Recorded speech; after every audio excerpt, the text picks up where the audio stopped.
अब भारत तेज गति से बढ़ेगा, अर्थव्यवस्था पर चुटकी लेने वाले विपक्ष को तमाचा लगेगा। वर्ल्ड बैंक ने विपक्ष को दिए देश की मजबूती के सबूत। पिछले 10 सालों में भारत में तेजी से हुआ आर्थिक विकास। कई सालों से भारत अर्थव्यवस्था में हो रही गिरावट से परेशान था, लेकिन अब इसको लेकर एक अच्छी खबर है। वर्ल्ड बैंक ने अपने जारी किए गए रिपोर्ट में बताया कि भारत ने खुद को काफी मजबूत किया है।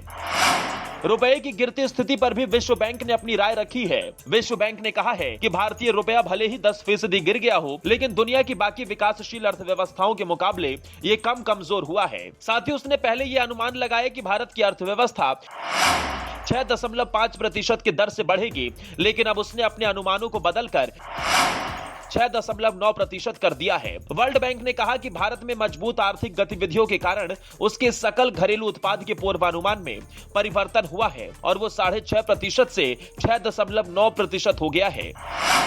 भारत ने वैश्विक झटकों का किया सामना। प्रधानमंत्री की नीतियों की सराहना कर रहा विश्व बैंक।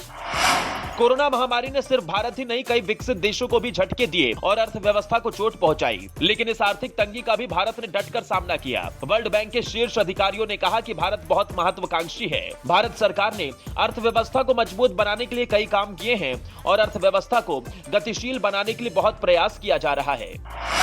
इसके लिए वो तमाम देशों के साथ महत्वपूर्ण समझौते भी कर रही है। उन्होंने कहा कि भारत की अपनी कई नीतियां उसे दुनिया के दूसरे देशों के मुकाबले बेहतर स्थिति में खड़ी करती हैं। वर्ल्ड बैंक के मुताबिक भारत 10 साल पहले की तुलना में अब अधिक मजबूत है। पिछले 10 वर्षों में उठाए गए सभी कदम भारत को वैश्विक विपरीत दिशा में नेविगेट करने में मदद कर रहे हैं।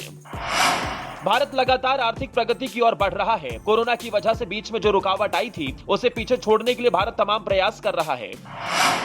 वैश्विक परिस्थितियों की वजह जहां दुनिया के कई देश परेशान हैं, वहीं इन परिस्थितियों के बावजूद भारत लगातार प्रगति की राह पर है। विश्व बैंक की रिपोर्ट के मुताबिक चालू वित्त वर्ष में ग्रोथ की उम्मीद है, तो अगले वित्त वर्ष में इसमें थोड़ी गिरावट दिख सकती है। विश्व बैंक के अनुसार अगले फाइनेंशियल ईयर में भारत की अर्थव्यवस्था 6.6% आगे बढ़ेगी और इससे पहले विश्व बैंक ने 7% की दर से बढ़ने का अनुमान जताया था, जिसमें अब कटौती की गई। अब ये भारतवासियों के लिए एक बेहतरीन खबर है, लेकिन इससे विपक्ष को सांप सूंघ सकता है, क्योंकि विपक्ष तो इसी बहाने अपनी राजनीतिक रोटी सेकने में जुटी थे, जिस पर पानी फिर गया। अब इस खुशखबरी पर आप क्या कहेंगे, हमें कमेंट कर जरूर बताएं।